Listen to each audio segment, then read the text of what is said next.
आप सभी लोगों को नमस्कार। तो आइए अब हम शुरू करते हैं अपने इस नेक्स्ट वीडियो में यूपी पीजीटी केमिस्ट्री से रिलेटेड जितनी भी हमारे पास एलिजिबिलिटी एग्जाम पैटर्न और जो भी स्ट्रेटजी है उसके रिगार्डिंग बातें करते हैं।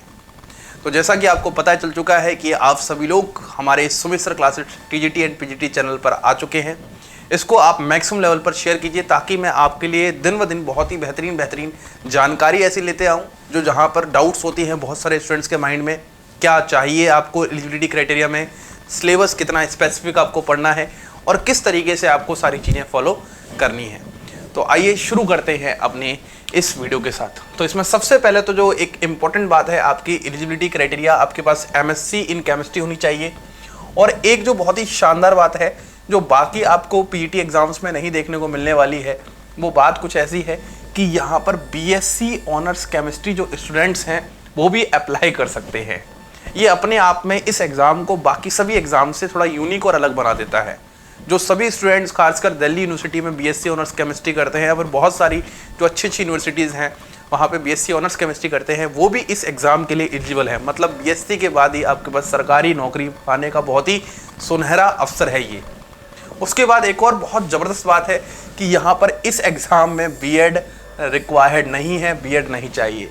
मैंने आपको एक बात कही थी और बहुत अच्छे से कही थी मैंने आपको एक बात, वो बात ये थी कि जितने भी पीजीटी एग्ज़ाम्स होते हैं उसमें से इकलौता ये एग्ज़ाम ही है मेरी जानकारी में जहाँ पर बीएड रिक्वायर्ड नहीं होती। नहीं तो बाकी सभी एग्ज़ाम्स में क्या चाहिए, बीएड चाहिए ही चाहिए।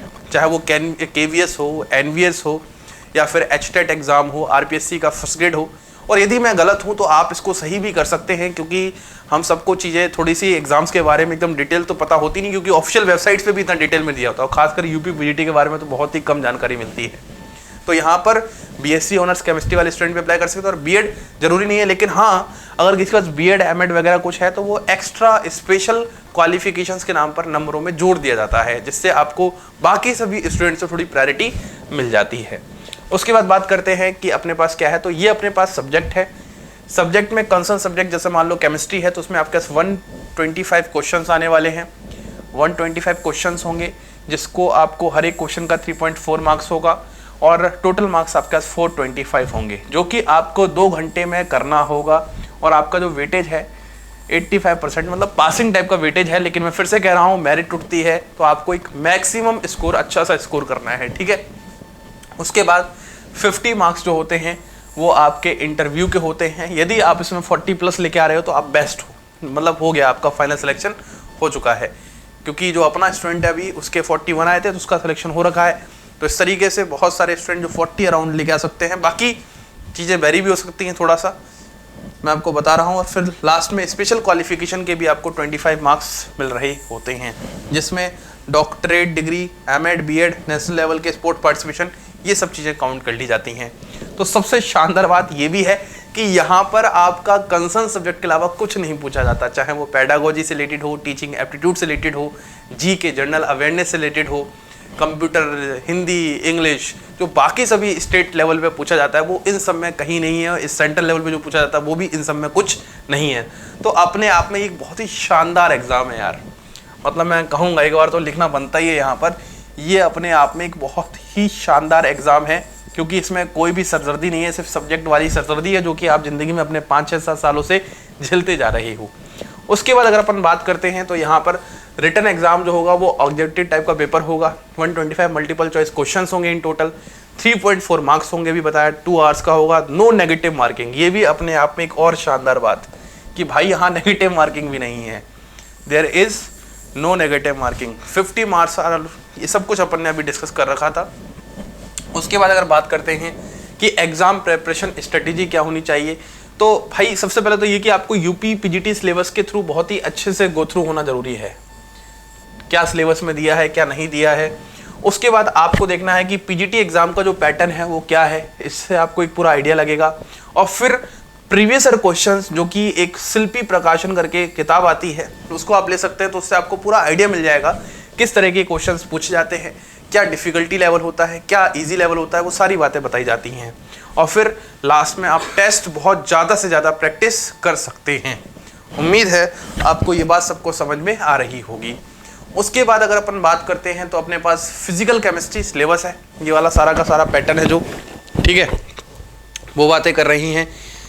इसके बाद गैस स्टेट है, इसमें लिक्विड स्टेट है, सॉलिड स्टेट था, कोलोइडल स्टेट मतलब सरफेस केमिस्ट्री की बात कर रहे हैं यहाँ पर। हाँ, यहाँ पर एक टॉपिक और है जो यहाँ पर ऐड करेंगे, मॉलिक्यूलर स्ट्रक्चर एंड स्पेक्ट्रोस्कोपी। ये थोड़ा सा यहाँ पर यूँ कह सकते हैं पोस्ट ग्रेजुएशन का थोड़ा सा अपन टच कर सकते हैं, या ग्रेजुएशन का, तो ये थोड़ा सा आपको यहाँ पर पढ़ना पड़ेगा स्पेक्ट्रोस्कोपी से रिलेटेड। मैंने बोला ना ज़्यादा नहीं, बस हल्का सा वहाँ पर तड़का लगाने के काम आते हैं 11th-12th के सिलेबस में, लेकिन आधार सबका एक ही होता है। उसके बाद थर्मोडायनेमिक्स एंड थर्मोकेमिस्ट्री है। उसके बाद आपके पास फिर से वही है, ज़्यादा ही चीज़ें को दे देते हैं, लेकिन इतना ज़्यादा चीज़ें पूछती नहीं जाती आपको, ठीक है। उसके बाद आपके केमिकल काइनेटिक्स है, केमिकल इक्विलिब्रियम है, फिर फेज इक्विलिब्रियम, ये भी थोड़ा सा टॉपिक है जो आपका ग्रेजुएशन लेवल का पूछ लिया जाता है। मतलब इस एग्जाम में थोड़ा सा बात यह है कि यहाँ पर ग्रेजुएशन लेवल पर थोड़ा सा टच दे दिया जाता है। 125 क्वेश्चंस है और सिर्फ केमिस्ट्री पूछा जा रहा है, तो थोड़ा सा टच देना तो यहाँ पर जाहिर सी बात है। इलेक्ट्रोकेमिस्ट्री से रिलेटेड सारी बातें हो गई हैं, आयनिक इक्विलिब्रियम, फिर ये इनऑर्गेनिक केमिस्ट्री जिसमें atomic structure, periodic properties, elements of s block, p block, d block, coordination chemistry, a block elements, organic chemistry में general organic chemistry, reaction mechanism. उसके बाद स्टीरियो केमिस्ट्री, ऑर्गेनिक सिंथेसिस बोले तो NCERT chapter का sequence, NCERT chapter sequence, NCERT chapter sequence की मैं यहाँ पर क्या कर रहा हूँ, बातें कर रहा हूँ। उसके बाद कार्बोहाइड्रेट, एरोमेटिक कंपाउंड्स, हेट्रोसाइक्लिक, ये फिर से अपने आप में एक ग्रेजुएशन का टॉपिक कह सकते हैं। उसके बाद एल्केलॉइड थोड़ा सा, लेकिन ये एल्कोलाइड इतना ज़्यादा नहीं, नेचुरल प्रोडक्ट्स बायोमोलिक्यूल्स पढ़ लोगे तो उससे काम चल जाएगा। फिर polymers, drugs, medicine, antibiotics and agrochemicals और विटामिन एंड हार्मोन्स, जो कि बायोमोलिक्यूल्स के टॉपिक्स में आ जाता है। ऑलमोस्ट ये आपका सिलेबस होता है। तो इसमें सिलेबस में थोड़ा सा जो एक्स्ट्रा पार्ट है वो क्या क्या था, थोड़ा ध्यान देखना। एक तो स्पेक्ट्रोस्कोपी वाला पार्ट है, स्पेशली जो यहाँ पर मेंशन किया गया है। उसके बाद एक ऑर्गोमेट्रिक का भी पार्ट, कभी कभी ऑर्गोमेट्रिक से भी बहुत ही बेसिक सवाल पूछे जाते हैं। अगर आप पीवाईक्यू प्रीवियस ईयर क्वेश्चंस उठाओगे तो आपको समझ में आ जाएंगे। उसके बाद फेज इक्विलिब्रियम से रिलेटेड सवाल पूछ लिए जाते हैं, है ना। उसके बाद थोड़ा सा नेचुरल प्रोडक्ट्स से रिलेटेड आप लोगों से सवाल पूछ लिया जाता है। तो ये कुछ आपके पास हाईलाइटिंग टॉपिक है जिन पर आपको थोड़ा सा यहाँ पर ध्यान देना पड़ेगा।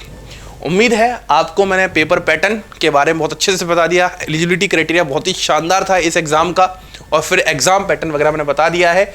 आपको अगर देखना है तो सबसे पहले आप यहाँ पर एग्ज़ाम की तैयारी पीवाईक्यू क्वेश्चन के साथ कर सकते हो, जहाँ पर एक बुक आती है शिल्पी प्रकाशन की,